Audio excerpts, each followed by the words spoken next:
Halo, selamat pagi. Jadi di minggu kedua ini saya akan berikan atau mensosialisasikan tentang strategi pemasaran di masa pandemi ini. Yang mana minggu lalu saya sudah berikan materi tentang manajemen pemasaran. Yang sekarang kita akan membahas tentang strategi pemasaran. Nah, kenapa sih strategi pemasaran? Karena di masa pandemi ini UMKM menjadi salah satu terkena dampak akibat pandemi COVID-19. Nah, untuk itu saya akan memberikan strategi tertentu untuk menjalankan bisnis yang kita jalankan di masa pandemi ini. Nah, strategi pemasaran merupakan upaya yang kita lakukan untuk memasarkan produk kita kepada konsumen dengan menggunakan pola rencana dan juga taktik tertentu untuk memasarkan produk kita kepada konsumen sehingga mereka tertarik untuk membeli produk kita sehingga penjualan kita menjadi meningkat. Nah, itu secara umumnya. Kemudian, strategi pemasaran ini juga digunakan untuk mencapai tujuan yang kita inginkan, sepertinya memaksimalkan laba. Dan dengan strategi kita bisa meningkatkan laba kita dengan mempromosikan barang kita kepada konsumen-konsumen. Jadi itu. Nah, setelah kita mengetahui tentang strategi pemasaran, kita juga harus mengetahui fungsi dari strategi pemasaran tersebut. Di sini terdapat 4 fungsi. Yang pertama itu adalah meningkatkan motivasi untuk melihat masa depan, yang mana strategi pemasaran itu untuk memotivasi manajemen perusahaan agar berpikir dan melihat masa depan dengan cara yang berbeda. Hal ini digunakan untuk menjaga kelangsungan perusahaan di masa yang akan datang. Jadi dengan kita menggunakan strategi, dengan kita menentukan strategi tertentu, maka kita akan bisa melangsungkan perusahaan kita di masa yang akan datang sehingga berjalan dengan sesuai dengan tujuan yang kita inginkan, seperti itu. Nah, fungsi yang kedua yaitu koordinasi pemasaran yang lebih efektif. Setiap perusahaan maupun bisnis yang kita jalankan pasti memiliki strategi pemasaran tertentu untuk memasarkan produk kita kepada konsumen. Yang mana strategi pemasaran ini berfungsi untuk mengatur arah jalan perusahaan atau bisnis kita sehingga membentuk tim koordinasi yang lebih efektif dan tepat sasaran. Jadi seperti itu. Nah, yang ketiga yaitu merumuskan tujuan perusahaan. Para pelaku usaha pasti ingin melihat dengan jelas tujuan dari perusahaan maupun usaha yang kita buat. Nah, dengan adanya manajemen pemasaran, maka kita akan mengetahui dengan jelas atau dengan detail tujuan perusahaan atau usaha yang kita jalankan, baik dari jangka pendek maupun jangka panjang. Nah, fungsi yang keempat yaitu pengawasan kegiatan pemasaran. Dengan adanya strategi pemasaran, maka perusahaan akan memiliki standar prestasi kerja untuk para anggotanya. Dengan begitu, pengawasan kegiatan para anggota akan lebih mudah dipantau untuk mendapatkan mutu dan kualitas kerja yang efektif sehingga pemasaran akan berjalan dengan lancar.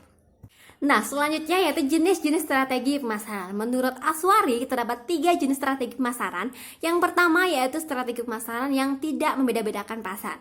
Dengan strategi ini, perusahaan menganggap pasar itu suatu keseluruhan dan perusahaan hanya memperhatikan keseluruhan dari kebutuhan konsumen secara umum. Kemudian, perusahaan menghasilkan dan memasarkan satu jenis macam produk itu kepada konsumen dan berusaha menarik semua pembeli maupun calon pembeli dengan suatu perencanaan pemasaran yang ditentukan untuk meningkatkan penjualan perusahaan.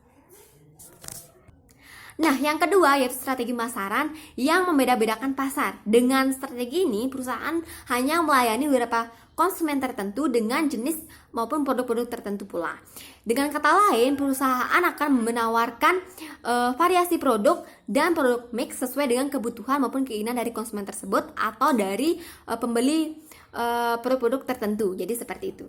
Nah, strategi pemasaran yang ketiga yaitu strategi pemasaran yang konsentrasi. Dengan strategi ini perusahaan mengkhususkan produknya dalam beberapa segmen pasar dengan pertimbangan keterbatasan sumber daya yang dimiliki oleh perusahaan tersebut. Nah, dengan hal ini produsen memilih segmen pasar tertentu dengan menawarkan produknya yang sesuai dengan kebutuhan dan keinginan kelompok konsumen tersebut yang berada di segmen pasar itu. Jadi seperti itu. Apa sih ini? Nah, selanjutnya yaitu langkah-langkah strategi pemasaran. Menurut Tejipto, terdapat 5 langkah-langkah strategi pemasaran.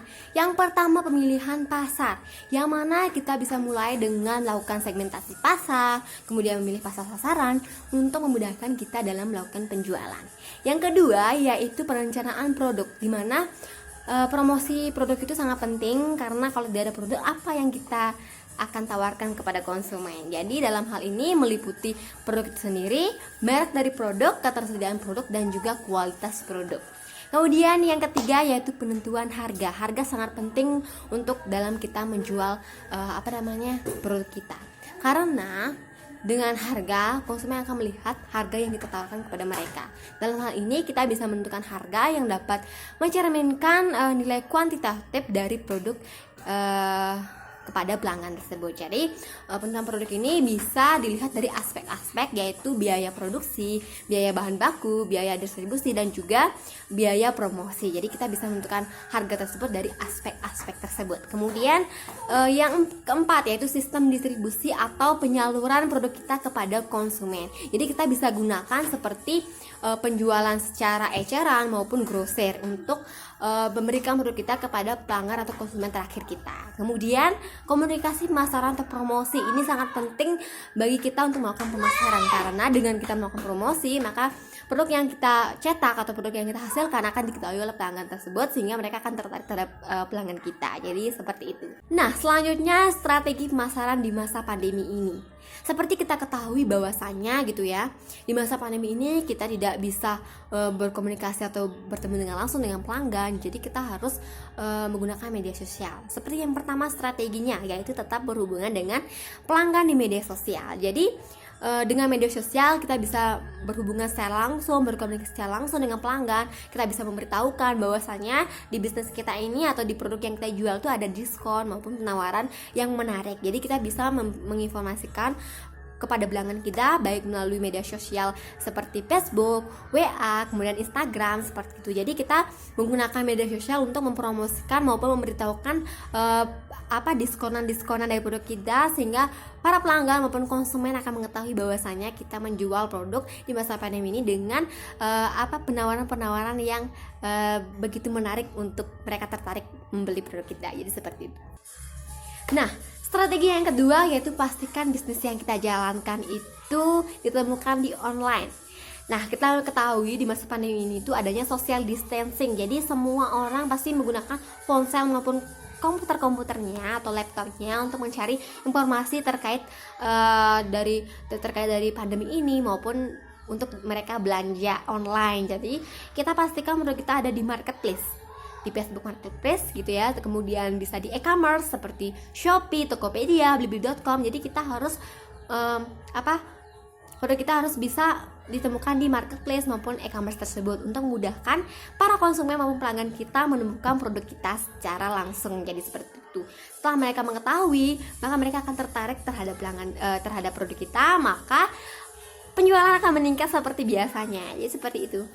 Nah, strategi yang terakhir yaitu berikan penawaran khusus kepada pelanggan seperti diskon. Karena di masa pandemi ini harga pemasaran itu naik turun, jadi tergantung kondisi. Jadi kita bisa berikan diskon kepada pelanggan-pelanggan kita supaya mereka setia berlangganan di kita. Jadi tentukan produk yang paling diminati terlebih dahulu, kemudian buat penawaran khusus seperti diskon, dan bisa kita promosikan di media sosial maupun marketplace kita maupun e-commerce, kemudian channel-channel lainnya, sehingga mereka tahu bahwasanya kita melakukan diskon untuk produk yang kita jual. Jadi seperti itu. Nah, dengan hal tersebut maka mereka akan terus berlangganan di kita dan penjualan semakin meningkat, kemudian pendapatan yang kita